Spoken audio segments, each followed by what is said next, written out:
आंखों में सुरमा, बदन पर नक्शो निगार और मेहंदी के डिजाइन। ऊंटों की खूबसूरती को निखारने के लिए व्यापारियों ने कोई कसर उठा नहीं रखी। सहराई जहाज के पैरों में पड़ी झांझरों की आवाज सुनकर खरीदार भी इनकी तरफ खींचे चले आते हैं।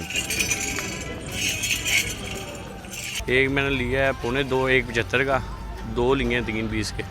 व्यापारियों की मंतक है कि उन्होंने अपने जानवरों को नाज नखरों से पाला है, इसलिए अच्छे दाम मांगना उनका हक है। ये पहाड़ बलूचिस्तान बड़ा पहाड़ों से वो वहाँ से मुल्क के लिए खरीद की 3 महीने पहला, रमज़ान महीने से पहला लिया। वहाँ पे खरक लेके आया, खरक से इधर लेके आया। इस पर गाड़ों का खर्चे पड़ जाता है। बस मेरा जरा अंदाज है 10,000 का फर्क है 15 का पिछले साल तो हुआ। बलोचिस्तान से लाए गए सफेद ऊंट भी मवेशी मंडी की रौनक में मजीद इजाफा कर रहे हैं। कैमरामैन अनवर खान के साथ उमर फारूक, डॉन न्यूज़, लाहौर।